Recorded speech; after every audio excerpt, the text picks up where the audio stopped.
Welcome back to another video from Outdoor Defiance. I, Taylor, will be taking a solo trip chasing whitetail in a state that's quickly becoming one of my favorite places to hunt. I'm documenting my journey on trying to shoot a mature deer in every major whitetail mega. Last year, I shot a mature deer here in the state, but there's just something about the state that keeps me itching to get back. I think we both know it's that big-bodied, white-horned buck we all dream about taking from there in those rolling grass hills. Drawing back-to-back years was unexpected, but I couldn't hardly wait to get back for that September season. That's right, if you haven't guessed it by now, it's the great state of Kansas.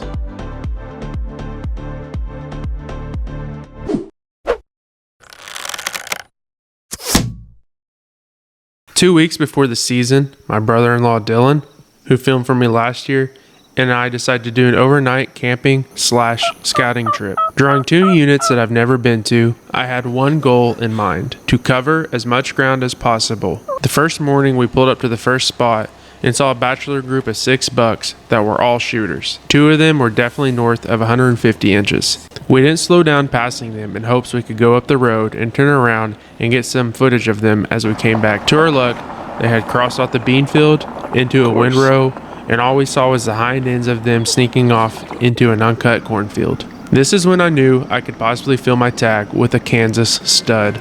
The next day consisted of about 1,100 miles on the truck. Fast forward 2 weeks.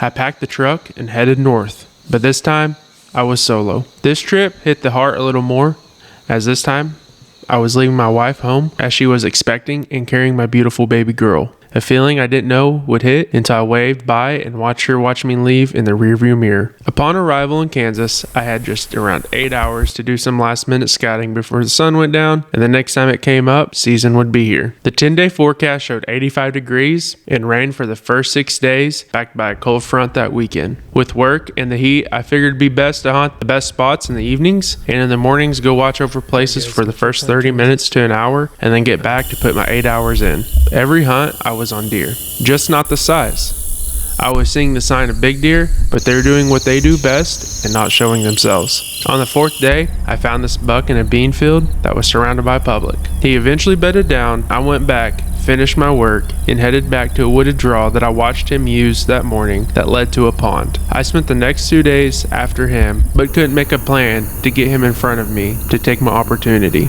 On the 2nd day, I found him and this buck a half-mile away from where I had been hunting. Him being older, he slipped into a thicket and stayed hidden, while this guy didn't think I could see his head and rack above the beans staring at me. That morning, I received 2 calls. One that was helpful, and one with news that I didn't want to hear. The first call was a buddy with some intel on a public place, so I packed up and headed south. On the way there, I received the second call.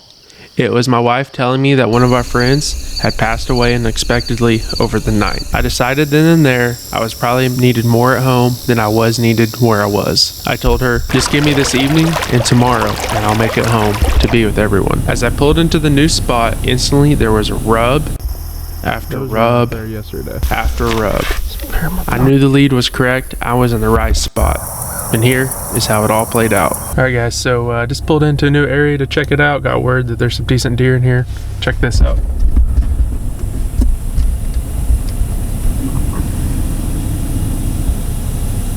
Literally just pulled in. I guess that's a pretty promising sign.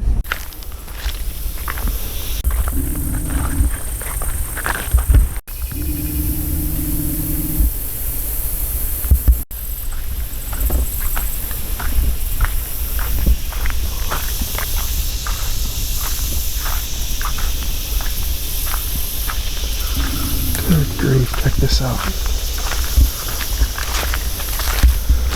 Just a pair of my binoculars by it. That's freaking huge. Got in the spot real early. It's 4:30. I've been here for about 30 minutes, but I walked this spot around 11. And there's nothing but deer prints and rubs everywhere. So the 2 major trails are my left, and they head up in this little low spot up to the corn here. My wind should be blowing across where my truck is, so really good setup. There's not a lot of ground cover, so I set up under this locust tree, as you can see,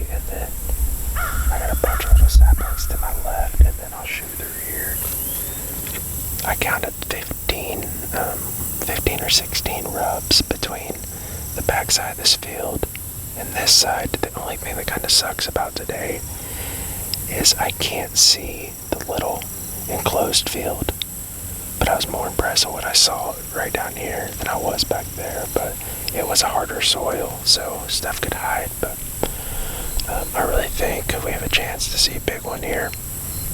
I know there's big ones in this county, so we'll just get quiet and we're going to sit here and be patient, and maybe something will come strolling out.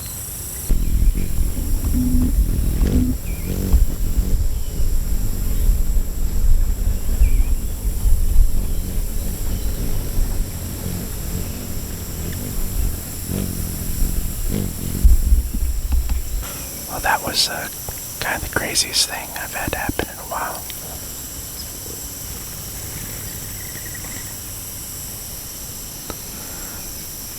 So I'm just chilling here in the middle of the timber, on the edge of timber in these fields, and a hummingbird comes and flies, and first of all he lands. It's back.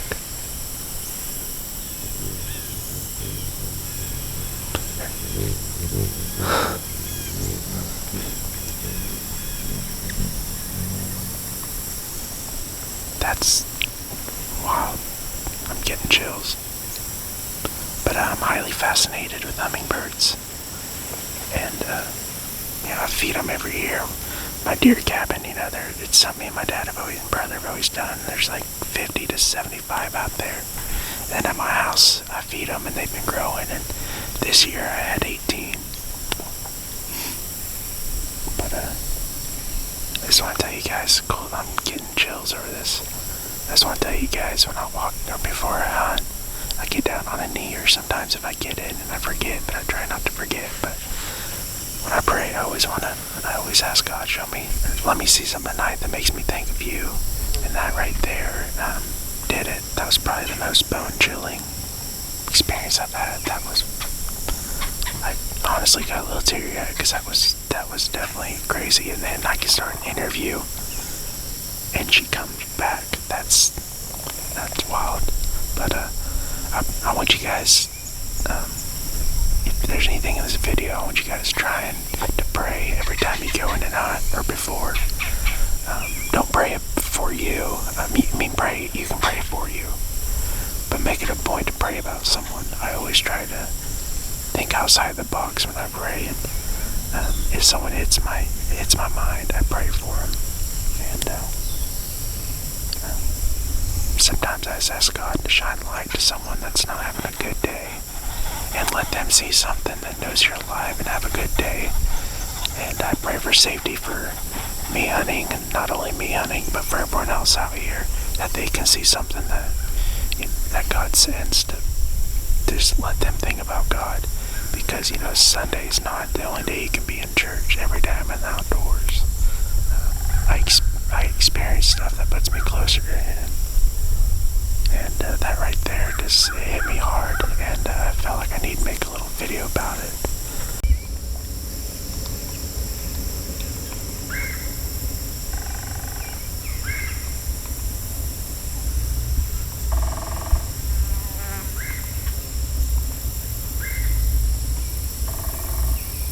That evening, I saw 2 bucks pop out, and they were grazing along the beans.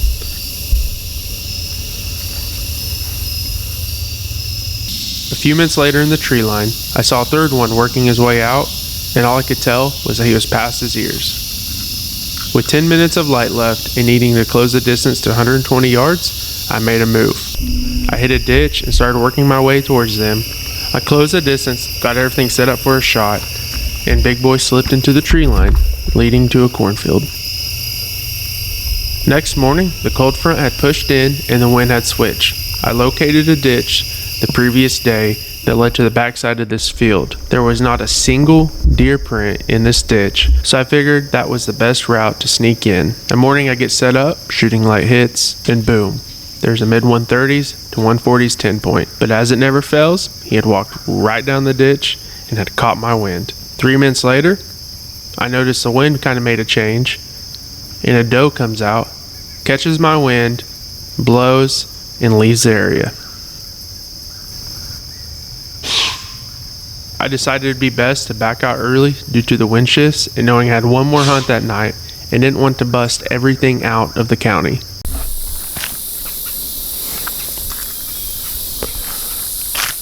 Alright guys, so I got a little damper to the plans. There's a guy that's actually hunting the field that I was going to hunt, part of public hunting, but he's sitting where the wind should affect some of the field. So I'm going to send a big J hook out and get on the backside where these bucks have been coming from, and hopefully catch them in the timber before they come out. Should be a little bit earlier of a shot, but we'll see what happens. So got a little bit longer walk than I expected, so I'm gonna hurry and get in there. We'll catch you guys in the field.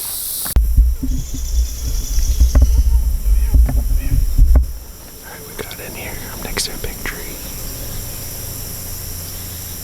I can see the back of these fields. We have one spike out right now. If they come out on this field, I'm gonna have one or two little holes I can shoot through. One is bigger than all the others, so we're just gonna lay up against this tree and be quiet.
Alright guys, so been hunting really hard here in Kansas and really haven't seen any size except for last night. I saw some this morning. I had that one. This guy came out. I thought I was going to get to come back next week, but I have a funeral and baby appointment I need to go to. So when this guy came out, I knew I wanted to use my tag on him. I'm super blessed to be able to get the opportunity to be in the outdoors and chase these beautiful animals. They've outsmarted me multiple times in Kansas, but tonight I used a trick out of the old book and J-hooked this field to get out of wind and get right in their bedding. And they're right on the side of this food plot, and right on the side of these beans, and he literally came out, and I had one little alley to shoot and stepped in it, and it was just meant to be. So super excited. Not the Kansas monster you dream of, but my third public land deer out of 3 tries. Super stoked.